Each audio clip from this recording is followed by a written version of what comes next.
Students आप ਤੁਹਾਨੂੰ याद है कि ਆਪਾਂ ਲੈਸਨ ਨੰਬਰ ਫਸਟ ਕਰ ਰਹੇ ਸੀਗੇ ਹੈ ਨਾ। Lesson number first living world. ਤਾਂ ਸਭ ਤੋਂ ਪਹਿਲਾਂ ਇਹ ਸਟਾਰਟਿੰਗ ਤੋਂ ਆਪਾਂ ਪੜ੍ਹ ਚੁੱਕੇ ਸੀਗੇ ਲਿਵਿੰਗ ਵਰਲਡ ਕੀ ਹੁੰਦਾ ਹੈ, ਲਿਵਿੰਗ ਕੀ ਹੁੰਦੀ ਹੈ, ਇਹਦੇ ਕਰੈਕਟਰਿਸਟਿਕਸ। ਠੀਕ ਹੈ, ਉਸ ਤੋਂ ਬਾਅਦ ਆਪਾਂ ਸਟੱਡੀ ਕਰਤਾ ਸੀ ਫਰਦਰ ਇਹ ਆਪਾਂ ਇੰਨੀ ਕੁ ਡਾਇਵਰਸਿਟੀ ਇਨ ਦ ਲਿਵਿੰਗ ਔਰਗੈਨਿਜ਼ਮ ਪੜ੍ਹ ਚੁੱਕੇ। ਇੱਥੋਂ ਤੱਕ ਆਪਾਂ ਬੇਸਿਕਲੀ ਇੱਥੋਂ ਤੱਕ ਆਪਾਂ ਫਿਨਿਸ਼ ਕਰ ਚੁੱਕੇ ਹਾਂ ਹੈ ਨਾ। ਹੁਣ ਉਸ ਤੋਂ ਅੱਗੇ ਆ ਜਾਓ। ਉਸ ਤੋਂ ਅੱਗੇ ਆਪਣੇ ਪਾਸ ਆ ਜਾਂਦਾ ਹੈਗਾ ਕਿ ਟੈਕਸੋਨਮਿਕਲ ਕੈਟਾਗਰੀਜ਼ ਕੀ ਹੁੰਦੀਆਂ। ਹੁਣ ਟੈਕਸੋਨਮੀ ਕੈਟਾਗਰੀਜ਼ ਕੀ ਹੁੰਦੀਆਂ, ਪਹਿਲੀ ਗੱਲ ਤਾਂ ਇਹ ਬਹੁਤ ਇੰਪੋਰਟੈਂਟ ਹੈ ਅਤੇ ਇਸਨੂੰ ਚੰਗੀ ਤਰ੍ਹਾਂ ਆਪਾਂ ਨੇ ਕਰਨਾ ਹੈਗਾ। ਠੀਕ ਹੈ, ਹੁਣ ਇਹਦੇ ਵਿੱਚ ਕੀ ਹੈਗਾ, the classification is not a single step process but it involve the hierarchy of step. ਤੁਸੀਂ ਹੁਣ ਕੋਈ ਚੀਜ਼ ਨੂੰ ਕਲਾਸੀਫਾਈ ਕਰਦੇ ਹੋ, ਤੁਹਾਨੂੰ ਮੈਂ ਕਹਤਾ ਕਿ ਪੈਨ ਨੂੰ ਕਲਾਸੀਫਾਈ ਕਰ ਦਿਓ। ਕਲਾਸੀਫਿਕੇਸ਼ਨ ਜੋ ਹੈ, ठीक है, मैं कहता कि 10 ਪੈਨ है, 10 ਪੈਨ ਨੂੰ ਤੁਸੀਂ ਕਲਾਸੀਫਾਈ ਕਰ ਦਿਓ। ਤੁਸੀਂ ਉਸ ਪੈਨ ਨੂੰ ਕਿਵੇਂ ਕਲਾਸੀਫਾਈ ਕਰੋਗੇ? ਤੁਸੀਂ ਕੀ ਕਰੋਗੇ, ਪੈਨ ਚੱਕੋਗੇ, ਉਹਨੂੰ ਲਿਖੋਗੇ ਨਾ, ਤਾਂ ਮਤਲਬ ਕਿ ਪਹਿਲਾਂ ਤਾਂ 2-3 ਸਟੈਪ ਦੇ ਵਿੱਚ ਕਰੋਗੇ। ਸਿਮਿਲਰਲੀ ਕਹਿੰਦੇ ਕਿ ਜਦੋਂ ਕੋਈ ਨਵਾਂ ਇੰਡੀਵਿਜੂਅਲ ਆਉਂਦਾ, ਜਦੋਂ ਕੋਈ ਨਵਾਂ ਆਰਗੈਨਿਜ਼ਮ ਆਉਂਦਾ ਤਾਂ ਉਸਨੂੰ ਜਦੋਂ ਤੁਸੀਂ ਕਲਾਸੀਫਾਈ ਕਰਨਾ ਹੁੰਦਾ, ਕਲਾਸੀਫਾਈ ਦਾ ਮਤਲਬ ਕਿ ਉਸਨੂੰ ਦੇਖਣਾ ਹੈ ਕਿ ਉਹ ਕਿਹੜਾ ਐਨੀਮਲ ਹੈ, ਕਿਹੜਾ ਆਰਗੈਨਿਜ਼ਮ ਹੈ, ਅਤੇ ਉਸਨੂੰ ਕਿਹੜੇ ਗਰੁੱਪ 'ਚ ਰੱਖਣਾ ਹੈ। ਠੀਕ ਹੈ, ਉਹਦਾ ਨਾਮ ਕੀ ਹੈ, ਉਹਨੂੰ ਨਾਮ ਦੇਣਾ, ਇਹ ਸਾਰਾ ਕੰਸੈਪਟ ਇਹ ਕੀ ਹੁੰਦਾ, ਉਹਨੂੰ ਆਪਾਂ ਕਹਿੰਦੇ classification. Classification it is a not a single step, it is a present in the hierarchy. Hierarchy ਮਤਲਬ ਹਾਇਰਾਰਕੀ ਆਫ ਸਟੈਪ ਮਤਲਬ ਡਿਫਰੈਂਟ ਫਾਰਮ ਆਫ ਸਟੈਪ ਦੇ ਵਿੱਚ। ਠੀਕ ਹੈ, in which each step represent the rank and category. ਹੁਣ ਦੇਖੋ hierarchy ਮਤਲਬ ਮੰਨ ਲਓ ਇੱਕ ਟਰੀ ਹੈ। ਠੀਕ ਹੈ, ਉਹਦੇ ਟਰੀ ਦੇ ਵਿੱਚ ਮੈਂ ਸਟੈਪ ਵਾਈਜ਼ ਕੰਮ ਕਰ ਰਹੀ ਹਾਂ ਨਾ, ਤਾਂ ਇਹਦਾ ਮਤਲਬ ਟਰੀ ਨੂੰ ਕੀ ਬੋਲਾਂਗੇ ਆਪਾਂ, ਹਾਇਰਾਰਕੀ। ਸਮਝ ਗਏ? ਤਾਂ ਉਸ ਤੋਂ ਬਾਅਦ ਜਿਹੜਾ ਹਰ ਇੱਕ ਸਟੈਪ ਹੋਊਗਾ, ਜਿਹੜੇ ਸਟੈਪ ਦੇ ਵਿੱਚ ਮੈਂ ਕੰਮ ਕਰ ਰਹੀ ਹਾਂ ਉਹਨੂੰ ਕੀ ਬੋਲਾਂਗੇ, ਰੈਂਕ। ਸਮਝ ਲੱਗ ਗਈ? ਹਾਇਰਾਰਕੀ ਮੰਨ ਲਓ ਤੁਸੀਂ ਟਰੀ ਹੈ, ਟਰੀ ਦੇ ਜਿਹੜੇ ਬ੍ਰਾਂਚਿਸ ਨੇ ਉਹ ਮੰਨ ਲਓ ਤੁਸੀਂ ਰੈਂਕ ਹੈ। ਠੀਕ ਹੈ, ਇਹ ਗੱਲ ਹੈ। ਤਾਂ ਕਹਿੰਦੇ ਕੀ ਹੈ, ਉਹਨੂੰ ਆਪਾਂ ਰੈਂਕ ਅਤੇ ਕੈਟਾਗਰੀ ਬੋਲਾਂਗੇ। So each category it is a part of overall taxonomic arrangement. ਹਰ ਇੱਕ ਜਿਹੜੀ ਆਪਣੇ ਪਾਸ ਕੈਟਾਗਰੀ ਹੋਊਗੀ ਉਹ ਕੀ ਹੈ, ਆਪਣੇ ਪਾਸ ਉਸਨੂੰ ਆਪਾਂ ਟੈਕਸੋਨਮਿਕ ਕੈਟਾਗਰੀ ਬੋਲਾਂਗੇ। ਠੀਕ ਹੈ, and all the categories together ਉਹਨੂੰ ਆਪਾਂ ਕੀ ਬੋਲਾਂਗੇ, ਟੈਕਸੋਨਮਿਕ ਹਾਇਰਾਰਕੀ। ਐਗਜ਼ਾਮਪਲ ਮੰਨ ਲਓ ਮੈਂ ਤੁਹਾਨੂੰ ਇੱਕ ਟਰੀ ਦੇ ਦਿੱਤੀ, ਟਰੀ ਇੱਕ ਆਪਣੇ ਪਾਸ ਟੈਕਸੋਨਮਿਕਲ ਹਾਇਰਾਰਕੀ ਹੈ, ਜਿਹੜੀ ਉਹਦੀਆਂ ਬ੍ਰਾਂਚਿਸ ਹੋਣਗੀਆਂ ਉਹ ਕੀ ਹੋਊਗੀ, ਤੁਹਾਡੇ taxonomical categories. So each category refers to be the unit of classification. ਅਤੇ ਹਰ ਇੱਕ ਕੈਟਾਗਰੀ ਮਤਲਬ ਟਰੀ ਦੀ ਹਰ ਇੱਕ ਬ੍ਰਾਂਚਿਸ ਨੂੰ ਆਪਾਂ ਕੀ ਬੋਲਾਂਗੇ, ਯੂਨਿਟ ਆਫ ਕਲਾਸੀਫਿਕੇਸ਼ਨ। ਥੋੜ੍ਹਾ ਜਿਹਾ ਇਸਨੂੰ ਪੜ੍ਹਨ ਉੱਤੇ ਜ਼ੋਰ ਦਿਓ। ਠੀਕ ਹੈ, ਉਸ ਤੋਂ ਬਾਅਦ ਨੈਕਸਟ ਆ ਜਾਂਦਾ ਆਪਣੇ ਪਾਸ unit of classification refers to be the unit, so it in fact it also represent the उसनू टैक्सोन नाम देता कि ये रैंक है। आपने सब तो पहला की किया, हायरारकी है, हायरारकी का मतलब ट्री है, जी वो ब्रांचेस ने उन्होंने आप बोलते रैंक नूं आप कैटेगरी भी बोल दें तो कैटेगरी नूं आप टैक्सोन भी बोल दें। क्लीयर है? इतों तक हुण अगे आ जाओ। दिता इन्होंने एग्जाम्पल है, insect represent a group of organism sharing the common features like 3 pair. बच्चे इंसैक्ट होंगे, इन्होंने एग्जाम्पल दी है, मतलब कोई भी इंसैक्ट ले लो, कोई कीड़ा ले लो। इंसैक्ट मतलब कोई कीड़ा। ठीक है, जिमें तुसी आ कीड़ियाँ लाने हो, इंसैक्ट बोलते इसनूं आपां। इंसैक्ट दे विच की है, कोई फीचर्स है, की फीचर्स है, 3 pairs of jointed legs, 3 pairs of jointed legs. ये बच्चे एक करैक्टरिस्टिक है। ठीक है, so it means the insect are recognised concrete object which is classified. So thus the rank and category उन्होंने अपन ने किसी रैंक ते कैटेगरी दे विच रखना है। कहानी की है, रैंक ते कैटेगरी की होंगी है। Each rank and taxon in fact represent the unit of classification. So these taxonomic group categories are distinct entities and morphology. ये कुछ नहीं करना, जस्ट तुसी एक लिखो कि जी रैंक होंगी वो एक है यूनिट है, मेन यूनिट ऑफ क्लासीफिकेशन है। ठीक है, सो उस तो बाद सब तो पहला जी डिवेलपमेंट ऑफ कैटेगरीज है वो की आंदा है। सब तो पहला आंदा किंगडम। ठीक है, सब तो पहला क्या होगा, किंगडम। किंगडम तो बाद क्या होगा, फाइलम और डिवीज़न। फाइलम और डिवीज़न भी बोल देंगे इसमें। ठीक है, फिर उस तो बाद क्या होगा, क्लास। फिर उस तो बाद क्या होगा, ऑर्डर। फिर उस तो बाद क्या होगा, फैमिली। फैमिली तो बाद होगा जीनस। फिर क्या होगा, स्पीशीज़। बच्चे इनू आप बोलते हैं एक चीज़ नूं, एक किंगडम नूं आप बोलते हैं टैक्सोन। इसी तरह फाइलम ਨੂੰ ਟੈਕਸੋਨ, ਕਲਾਸ ਨੂੰ ਟੈਕਸੋਨ। ਮੰਨ ਲਓ ਕੋਈ ਆਪਣੇ ਪਾਸ ਟਰੀ ਹੈ, ਟਰੀ ਦੀ ਬ੍ਰਾਂਚਿਸ ਨੇ, ਤਾਂ ਆ ਮੰਨ ਲਓ ਬ੍ਰਾਂਚਿਸ ਹੈ kingdom, phylum, class, order, families, genus and species. ਹੁਣ ਮੇਰੀ ਗੱਲ ਧਿਆਨ ਨਾਲ ਸੁਣਿਓ। ਹੁਣ ਮੈਂ ਤੁਹਾਨੂੰ ਕਹੀ ਜਾ ਰਹੀ ਹਾਂ ਨਾ ਕਿੰਗਡਮ, ਫਾइलम, ਡਿਵੀਜ਼ਨ ਕੀ ਗੱਲਬਾਤ ਹੈ। ਜਦੋਂ ਵੀ ਇੱਕ ਕੋਈ ਵੀ ਇੰਡੀਵਿਜੂਅਲ ਹੈ, ਮੰਨ ਲਓ ਮੈਂਗੋ ਦੀ ਐਗਜ਼ਾਮਪਲ ਦੱਸੀ ਸੀ, ਉਹਨੂੰ ਅਗਰ ਉਹਦਾ ਮੈਂਗੋ ਦਾ ਠੀਕ ਹੈ ਆਪਾਂ ਨੇ ਉਹਦਾ ਨਾਮਕਰਨ ਕਰਨਾ ਹੈ ਤਾਂ ਸਭ ਤੋਂ ਪਹਿਲਾਂ ਉਹਦਾ ਕਿੰਗਡਮ ਦੱਸਾਂਗੇ ਉਹ ਕਿਹੜੇ ਕਿੰਗਡਮ ਦੇ ਵਿੱਚ ਹੈ। ਫਿਰ ਉਸ ਦੇ ਵਿੱਚ ਆਪਾਂ ਉਹਦਾ ਨਾਮ ਦੱਸਾਂਗੇ ਫਾइलम ਕਿਹੜਾ ਹੈਗਾ, ਫਿਰ ਕਲਾਸ ਦੱਸਾਂਗੇ ਉਹਦੀ ਕਿਹੜੀ ਆ, ਆਰਡਰ ਦੱਸਾਂਗੇ, ਫੈਮਿਲੀ ਦੱਸਾਂਗੇ, ਜੀਨਸ ਦੱਸਾਂਗੇ ਅਤੇ ਸਪੀਸ਼ੀਜ਼ ਦੱਸਾਂਗੇ। ਉਹਦਾ ਨਾਮਕਰਨ ਹੈ ਕਿਸੇ ਇੱਕ ਪ੍ਰਾਣੀ ਦਾ ਨਾਮਕਰਨ ਹੈ। ਜਿਵੇਂ ਤੁਹਾਡੇ ਹਿਊਮਨ ਬੀਇੰਗ ਹੈ, ਉਹਦਾ ਸਾਰਾ ਨਾਮਕਰਨ ਕਿਵੇਂ ਹੋਇਆ, ਕਿੰਗਡਮ, ਪਹਿਲਾ ਕਿੰਗਡਮ, ਫਾइलम ਇਹ ठीक है। So all the organism including in the plant and animal kingdom have the species as. हुण इहदे विच की है अगला जो सिंपल सब तो पहला ठीक है, सब तो पहला सब तो लोएस्ट ठीक है, सब तो लोएस्ट की है स्पीशीज, फिर जीनस मतलब पिछों चले ने ये मूरों नहीं चले, मूरों तो किंगडम तो शुरू होंदा है, लास्ट तो चले ने स्पीशीज की होंदी है। हुण तुसीं हो आपां ह्यूमन बीइंग आ ठीक है, ह्यूमन बीइंग की है एक स्पीशीज़ आ ठीक है, ह्यूमन बीइंग की आ वो एक स्पीशीज़ आ ठीक है। क्यों? क्योंकि ह्यूमन बीइंग ही ह्यूमन बीइंग नूं पैदा करेगा। ह्यूमन बीइंग कदे कुत्ते नूं पैदा नहीं कर सकदा, कदे कैट नूं पैदा नहीं कर सकदा, सिर्फ एक कैट है वो कैट नूं पैदा कर सकदी है। तां वो की हो जाती है स्पीशीज़, वो हुंदी है जाति, इहनूं पंजाबी च बोलदे जाति। So a group of individual organism which fundamental similarity, जिन्हां दे विच फंडामेंटल सिमिलैरिटी हुण जिहड़े सारे मनुख आ, जिहड़ी सारी कुड़ियां इक्को जिहियां दिखदियां, उन्होंने दो हाथ है, दो कान है, दो पैर है ठीक है। तो इसी तरह अपने पास one should be able to distinguish one species from the another by closely related species based on distinct morphological character. एक स्पीशीज़ नूं आपां दूसरे स्पीशीज़ तो किवें अलग कर सकते हैं, by different morphological character. Example हुण जेकर मैं एक पासे डॉग ले ला, एक पासे कैट लवां, तुसीं की कहोगे कि मैडम जी को डॉग इस तरह दिखदा ते कैट इस तरह दिखदा, तो ये कंसैप्ट है। So it is related. For example जिवें मैग्नीफेरा इंडिका, बच्चे मैग्नीफेरा इंडिका किहड़ी जाति है अपने पास, मैंगो दी, एंड सोलिनम ट्यूबरोसम, तो सोलिनम ट्यूबरोसम एक की है आलू है। हुण मैं तुहानूं एक पासे आलू रखदा, एक पासे मैंगो रखदा, तुसीं की कहोगे मैडम जी मैंगो है, मैडम जी आलू ठीक है, देख के दस दोगे। इसी तरह अपने पास पैंथरा, लियो, लॉइन है। All three names indica, tuberosum and leo represent the specific epithet, जो भी है epithets. So while the first word Mangifera and Solanum and Panthera उन्होंने आप बोलते हैं जेनरा, बाकी नूं आप बोलते हैं स्पीशीज़। मैं कल भी तुहानूं बायोलॉजिकल नोमनक्लेचर से दस्सिया, एक हुंदा मैग्नीफेरा, एक हुंदा इंडिका। मैग्नीफेरा हुंदा जीनस ते इहनूं बोलते हैं आप स्पीशीज़ बोल दिंदे हैं। क्लीयर है? तो हुण स्पीशीज़ क्लीयर होगी। Each genus may be one or more than specific this and representing the different organism have morphological character. Simple जी गल है कि हर एक नूं आपां मॉर्फोलॉजिकली डिफरेंट कर सकते हैं ठीक है। सो स्पीशीज़ क्लीयर हो गया, जिवें एक जाति है सिर्फ इक्को ही जाति नूं प्रोड्यूस करेगी, उन्होंने आपां बोलते हैं स्पीशीज़।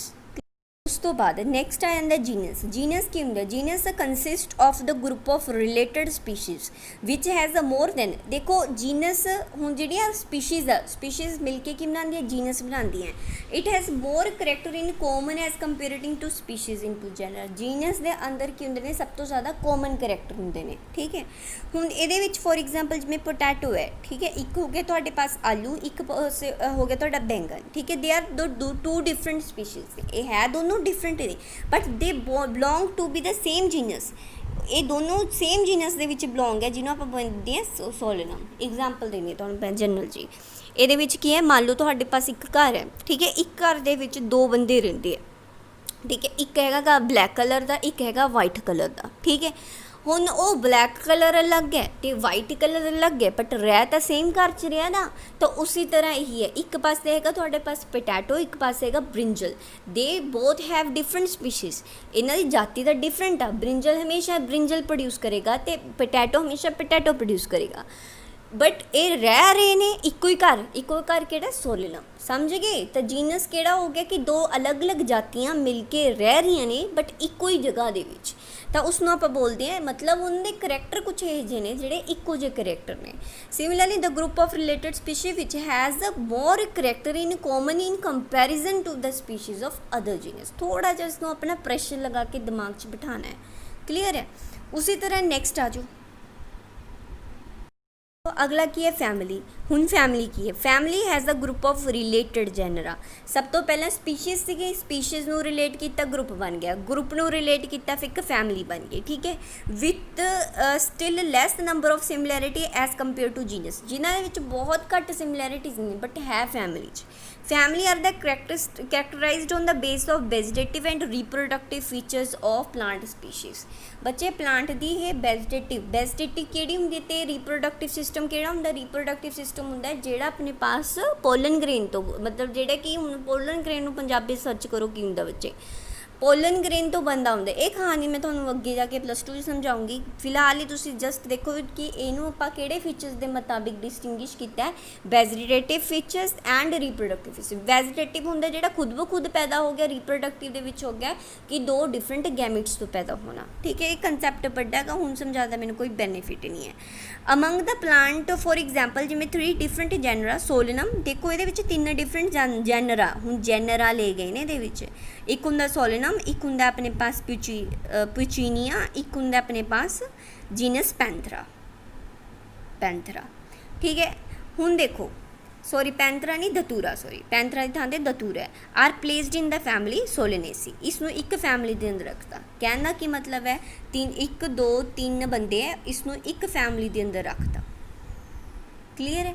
तो सिंपल जी गल, एक स्पीशीज़ है जो स्मॉलेस्ट यूनिट है ऑफ हायरार्की, उस स्पीशीज़ ਨੂੰ ਇੱਕ ਤੋਂ ਵੱਧ ਸਪੀਸ਼ੀਜ਼ ਇੱਕ ਗਰੁੱਪ 'ਚ ਰੱਖੀਆਂ, ਇੱਕ ਤੋਂ ਵੱਧ ਜੈਨਰਾ ਇੱਕ ਤੋਂ ਵੱਧ ਸਪੀਸ਼ੀਜ਼ ਇੱਕ ਜੈਨਰਾ ਦੇ ਅੰਦਰ ਰੱਖਿਆ ਗਿਆ, ਇੱਕ ਤੋਂ ਵੱਧ ਜੈਨਰਾ ਇੱਕ ਫੈਮਿਲੀ ਦੇ ਵਿੱਚ ਰੱਖਿਆ ਗਿਆ। Just try to understand what I want to say. ਉਸ ਤੋਂ ਬਾਅਦ ਕੀ ਹੈਗਾ, ਸੋਲੇਨਮ ਜਿਵੇਂ ਪਚੀਨੀਆ ਐਂਡ ਧਤੂਰਾ ਨੂੰ ਆਪਾਂ ਪਲੇਸ ਕੀਤਾ ਸੋਲੇਨੇਸੀ ਦੇ ਅੰਦਰ।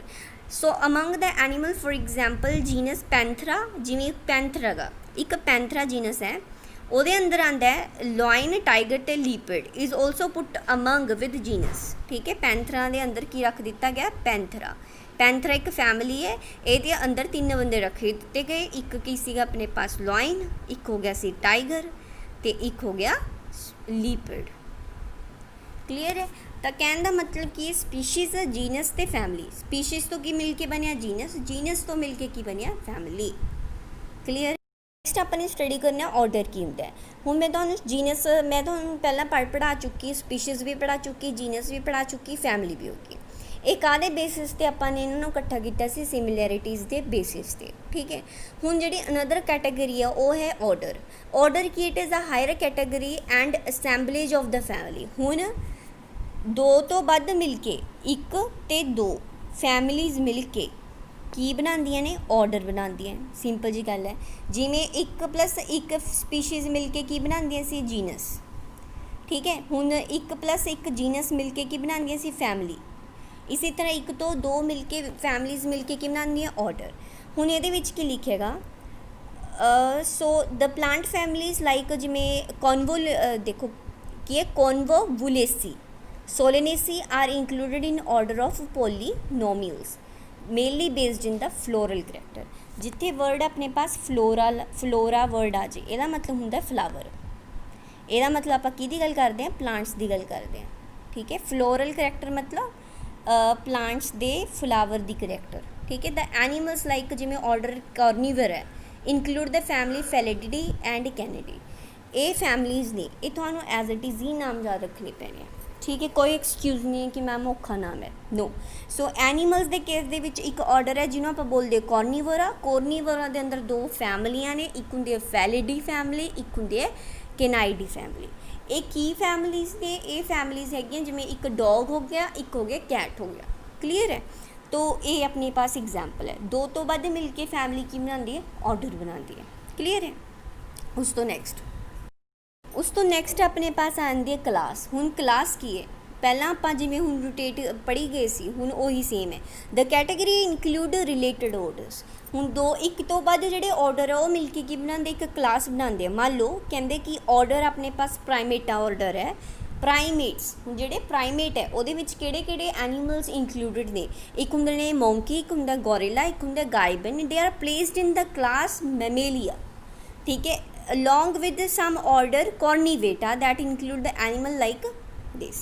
ये देखो इसनों आप मैमेलिया की है, मैमेलिया एक ऑर्डर है सॉरी मैमेलिया एक क्लास है जिहदे अंदर प्राइमेट्स रखे गए ने। किहड़े किहड़े प्राइमेट्स ने? मंकी, गोरिल्ला ते gibbon. It is placed in the class Mammalia along with some Carnivora. इन्हां नूं Carnivora like organisms like tiger, cat and dog. The class Mammalia has other order also. होर ऑर्डर भी class Mammalia ने। ते इनू just try to understand. Clear है? इनू पंजाबी च तुसीं कन्वर्ट करने की कोशिश करो, फिर तुसीं इसनूं समझोगे। ठीक है, की हैगा जस्ट कि एक प्राइमेट आ, उहदे अंदर मंकी, गोरिल्ला ते गाइबन रखे गए ने। उन्होंने फरदर किहड़े ऑर्डर च रखा गया? मैमेलिया दे अंदर। क्लीयर है? उस तो बाद उस तो अगला आंदा अपने पास फाइलम। फाइलम की चीज़ है? कहते द क्लास। हुण जिहड़ी उपरली क्लास है वो मिल के की बनाऊगी? फाइलम बनाएगी। The phylum comprising the animals like, जिहड़ा फाइलम हुंदा वो किहदा किहदा बनिया हुंदा है? एनीमल्स लाइक जिवें फिशिस, एम्फीबियंस। हुण जिहड़े फिशिस ते एम्फीबियंस की हुंदे ने? फिशिस हुंदियां गईयां मछलियां, एम्फीबियंस होंगे लाइक जिवें फ्रॉग, टड्डू हो गए। ठीक है, एम्फीबियंस वो हुंदे ने जिहड़े कि पानी दे विच भी रह सकदे ने, जिहड़े धरती दे उत्ते भी रह सकदे ने। रिप्टाइल्स, रिप्टाइल्स किहड़ी हुंदियां ने? जिहड़ियां छिपकलियां हुंदियां। छिपकलियां वाली कैटेगरीज नूं आपां रिप्टाइल्स बोल दिंदे। डायनासोर्स दे आर ऑल्सो भी रिप्टाइल्स। समझ गए? उस तो बाद बर्ड्स तुहानूं पता ही है। Birds along with the mammals constitute the next higher category that is known as phylum. ठीक है, ये सारे मिलके की बनाते हैं? फाइलम। क्लीयर है इत्थों तक? All these based on the common characteristics like presence of notochord. ये की है? नोटोकॉड की प्रेजेंस होंगी है and dorsal hollow neural system included in phylum Chordata. हुण बच्चे ये सारी कहानी जस्ट तुसीं हुण इन्नी की ही इंट्रोडक्शन स्टडी करनी है। एक कदों यूज़ होना है, एक कदों होना, सारी कहानी तुहानूं हले कुछ नहीं पता चलना बिकॉज ये हैगा BSc का कंसैप्ट। ठीक है, ये जस्ट तुसीं इन्नी गल याद रखो कि फाइलम के अंदर आपां फिशिज, एम्फीबियन, रिप्टाइल्स, बर्ड्स ते मैमल्स इन्हां नूं आपां इकट्ठिਆਂ नूं रखदे हां किहड़ी फैमिली दे अंदर? अंडर कोरडेटा। कोरडेटा के अंदर रखते हैं। क्यों रखते हैं? क्योंकि इन्हां दे विच की हुंदी है? नोटोकॉड प्रेजेंट होंदी है। नोटोकॉड मतलब जिहड़ी रीढ़ की हड्डी। ठीक है, इन्हां वर्टिब्रेट्स होंदे ने, ये नोटोकॉड प्रेजेंट होंदे। ये विच ना तुसीं चैप्टर नंबर हुण पढ़ोगे अगे जाके, सैकेंड पता नहीं यूनिट है बच्चे मैमल्स वाला, उहदे विच मैं तुहानूं क्लीयर दसूँगी। समझ गए? तो हुण कहानी की है? जस्ट इन्नी क याद रखो कि जिहड़ा फाइलम है, फाइलम के अंदर इन्हां नूं रखिया गया कोऑर्डिनेट्स दे विच on the basis of notochord and dorsal hollow neural system include the phylum Chordata. So in case of plant दे विच की होया? न्यू सिमिलर डिवीजन, एक higher category is called division के अंदर रखा गया। तो इनू आपां कॉर्डेटा के अंदर रख दी, इनू आपां डिवीजन के अंदर। कहानी क्लीयर है? उस तो बाद किंगडम है। किंगडम की हुंदा? सिमिलरली जिमें आपां पिछे पढ़ के हटे हैं ओमी है। All the animal belong to various phyla, they are assigned to be highest category that is known as kingdom Animalia. Classification system of animals. हुण जिमें मैंगो मैंगो दे विच की प्लांट है ना, मतलब तुसीं लिखोगे किंगडम प्लांटिया। हुण जिहड़े एनिमल है जिमें डॉग है तो वो किहड़े विच हुंदा? एनिमल्स, तो तुसीं लिखोगे किंगडम एनिमेलिया। ठीक है, the kingdom Plantae and other hand distinct. ये the taxonomical category from the species to kingdom has been shown in ascending order starting from with the species this. बच्चे ये असेंडिंग ऑर्डर दे विच है। This is known as ascending order, नीचे तो ऊपर तक। ठीक है, ये की है? सब तो पहला छोटा यूनिट की द स्पीशीज मिलके जीनस बना दिए, जीनस मिलके फैमिली मिलके ऑर्डर बनाएगी, ऑर्डर मिलके क्लास मिलके फाइलम बनाएगा, फाइलम मिलके किंगडम बनाएगा। समझ लगे? किंगडम दो ही होंगे ने, एक एनिमेलिया होगा या किंगडम प्लांटिया होगा। ठीक है, ये की होंगे ने? कोऑर्डिनेट और डिवीजन, फिर ऑर्डर। समझ गए? हुण थोड़ा जिहा इसनूं अपने दिमाग पर प्रैशर लगा के फिर पढ़ना है। क्लीयर है? हुण देखो next, the number of common characteristics gone on decreasing. So next आ जाता है, देखो ये मैं तुहानूं एग्जाम्पल दिनी हाँ। जिमें आपां ने एक मैन है, तुहानूं हुण मैन का नाम किवें रखा गया बच्चे? किवें रखा गया? सब तो पहला जिहड़ा बायोलॉजिकल नेम है उहदा की हुंदा? Homo sapiens. ठीक है, याद रखना है बायोलॉजिकल नेम्स की होंगे होमो सैपियंस। ये आंदे पेपर च। जीनस की हो गया? होमो। फैमिली की हूँ देखो, जीनस होमो हो गया तो स्पीशीज़ दा सैपियंस हो गया। हुण फैमिली की है? होमोनिएडी फैमिली है। किहड़ी है? होमोनिएडी फैमिली। होमोनिएडी फैमिली चो ऑर्डर किहड़ा हो गया? प्राइमेटा ऑर्डर हो गया। क्लास किहड़ी होगी? मैमेलिया। तो फाइलम किहड़ा हो गया? कॉर्डेटा। ਸਮਝ ਕੇ ਇਹ ਚੀਜ਼ ਆਪਾਂ ਨੇ ਪੜ੍ਹੀ ਹੈ। ਤੇ ਜਦੋਂ ਵੀ ਕਿਸੇ ਵੀ ਹੁਣ ਡਿਵੀਜ਼ਨ ਹੋਗੀ ਕਿ ਤੁਹਾਨੂੰ ਕਿਸੇ ਦਾ ਨਾਮ ਰੱਖਣਾ ਪਿਆ, ਉਹ ਐਵੇਂ ਨਾਮ ਰੱਖੋਗੇ ਤੁਸੀਂ, ਅੱਗੇ ਜਾ ਕੇ BSc ਦੇ ਵਿੱਚ ਤੁਹਾਨੂੰ ਆਊਗਾ। ਠੀਕ ਹੈ, ਹੁਣ ਜਿਵੇਂ ਹਾਊਸ ਫਲਾਈ ਹੈ, ਹਾਊਸ ਫਲਾਈ ਜਿਹੜੇ ਘਰਾਂ ਦੇ ਵਿੱਚ ਮੱਖੀਆਂ ਹੁੰਦੀਆਂ, ਉਹਦਾ ਨਾਮ ਕੀ ਹੈ? ਉਹਦਾ ਨਾਮ ਹੈ ਮੁਕੋਜ਼ਾ ਡੋਮੈਸਟਿਕਾ। ਮਿਕੋਜ਼ਾ ਡੋਮੈਸਟਿਕਾ, ਇਹ ਕੀ ਹੈ? ਬਾਇਓਲੋਜੀਕਲ ਨੇਮ। ਬਾਇਓਲੋਜੀਕਲ ਨੇਮ ਕੀ ਹੁੰਦੇ ਨੇ? ਜਿਹੜੀ ਮੈਂ ਪਿਛਲੇ ਵੀਡੀਓਜ਼ ਚੱਕੋ ਉੱਥੋਂ ਪੜ੍ਹੋ ਪਹਿਲਾਂ। ਬਾਇਓਲੋਜੀਕਲ ਡੋਮੈਸਟਿਕਾ, ਇਹਦਾ ਨਾਮ ਕੀ ਹੈ? ਜੀਨਸ ਕੀ ਹੈ? ਮੁਕੋਜ਼ਾ। ਠੀਕ ਹੈ, ਸੌਰੀ ਮੁਸਕਾ, ਸੌਰੀ ਮੁਸਕਾ। ਉਸ ਤੋਂ ਬਾਅਦ ਫੈਮਿਲੀ ਕੀ ਹੈ? ਮੁਸਕੇਡੀ। ਠੀਕ ਹੈ, ਆਰਡਰ ਕੀ ਹੈ? ਡਾਇਪਥਰਾ। ਤੇ ਕਲਾਸ ਕੀ? ਇਨਸੈਕਟਾ। ਤੇ ਉਹਦਾ ਫਾਈਲਮ ਕੀ ਹੋ ਗਿਆ? ਔਰਥੋ ਮਤਲਬ ਐਂਥਰੋਪੋਡਾ। ਮੈਂਗੋ ਦਾ ਕੀ? Mangifera indica. Mangifera is genus. ठीक है, फैमिली की एना मतलब एनाकार्डेसी। ठीक है, ਉਹਦੀ के ਸਟੈਪਨੀਡੀਅਲਸ, ਡਾਈਕੋਟਿਲੀਡਨਸ ਐਂਡ ਐਂਜੋਸਪਰਮਸ। ਕਲੀਅਰ ਹੈ। ਇਸੇ ਤਰ੍ਹਾਂ ਵੇਟ ਹੈ ਬੱਚੇ, ਤੁਹਾਨੂੰ ਇਹਦੀ ਇਹ ਆ ਸਕਦੀ ਹੈ। ਮੈਂ ਤੁਹਾਨੂੰ ਕੁਐਸਚਨ 'ਚ ਇਹ ਪਾ ਸਕਦੀ ਹਾਂ ਕਿ ਤੁਸੀਂ ਲਿਖੋ ਬਾਇਓਲੋਜੀਕਲ ਕਲਾਸੀਫਿਕੇਸ਼ਨ ਲਿਖੋ ਮੈਨ ਦੀ। ਕਲੀਅਰ ਹੈ। ਤੋ ਇੱਥੋਂ ਤੱਕ ਆਪਾਂ ਨੇ ਅੱਜ ਸਟੱਡੀ ਕਰ ਲਿਆ। ਇਹਨੂੰ ਆਪਾਂ ਬੋਲਦੇ ਹਾਂ ਟੈਕਸੋਨੋਮਿਕਲ ਹਾਇਰਾਰਕੀ। ਇਜ਼ਨਟ ਆਪਾਂ ਕੀ ਬੋਲਦੇ ਹਾਂ? ਟੈਕਸੋਨੋਮਿਕਲ ਹਾਇਰਾਰਕੀ ਬੋਲਦੇ ਹਾਂ। ਅਤੇ ਇਹ ਸਾਰੀ ਨੂੰ ਚੰਗੀ ਤਰ੍ਹਾਂ ਸੁਣੋ, ਅਤੇ ਅਗਰ ਕੁਛ ਨਹੀਂ ਪਤਾ ਚੱਲਦਾ ਦੈਨ ਮੈਨੂੰ ਤੋਂ ਕੁਐਸਚਨ ਪੁੱਛੋ। So thank you so much.